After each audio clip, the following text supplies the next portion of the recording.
Kasama po natin ang sinasabi natin isa sa pinaka-strongest na woman pagdating sa strength sports mula sa powerlifting, ating top-ranked female powerlifter. Nice to finally meet you, Joyce Gail Babaton. Joyce, buwati ka naman sa ating mga tagapanood sa Sports Corner.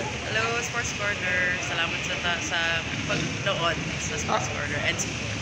Alright, Joyce, kamusta ka na? And of course, isa ka sa mga gagawaran ng parangal mamaya para dito sa Women in Sports Awards Night mamayang gabi. Basta okay naman. Patuloy pa rin ang training natin. Ngayon nagpe-prepare ako for Asian Equipped Powerlifting Championships na gaganapin sa May.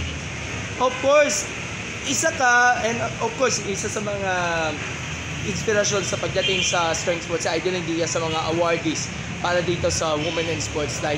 Natutuwa ka ba dahil of course yung mga sports na ginagamitan ng barbell magkakaroon din ng mga awards, at meron tayong mga athletes mula sa powerlifting na paparangalan din sa nasabing events. Andun din si Veronica Ompod, andun din si Jessa May Tabuan, at ikaw siguro isa sa mga leading powerlifting athletes sa paparangalan ngayong gabi sa awards night.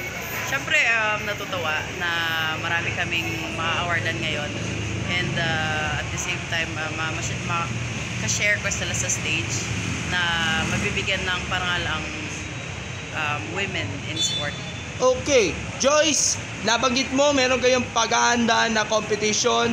Kamusta ang training? Ilang porsyento na kaanda? At gaano ba ka-confident na of course makakasungkit ka na medalya pagdating doon sa squat, sa bench press at sa deadlift competitions?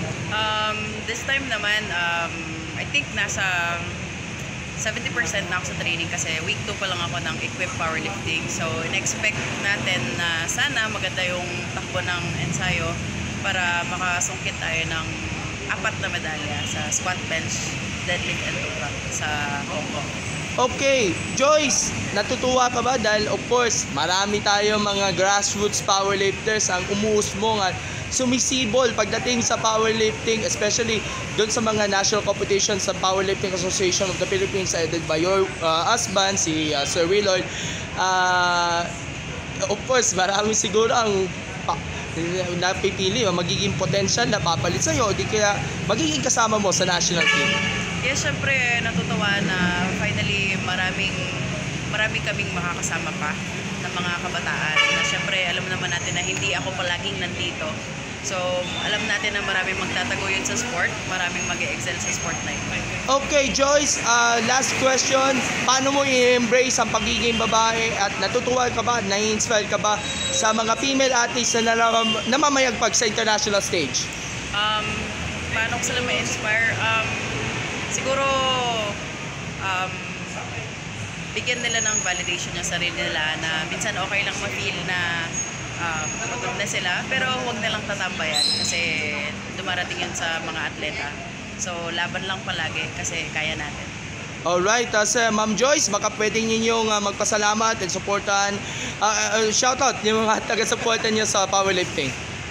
Shoutout sa mga taga-suporta ng sport namin, ang Equinox Athlete Management, syempre yung Powerlifting Association of the Philippines, at sa mga taong patuloy na gumagabay sa amin, Philippine Sports Commission. Thank you. Basta i-update nyo lang ako kung meron kayong ganap, and of course, as always, susuporta namin ang iyong journey nyo pagdating sa powerlifting to a gold medal run. Salamat po, and God bless and congratulations. Thank you.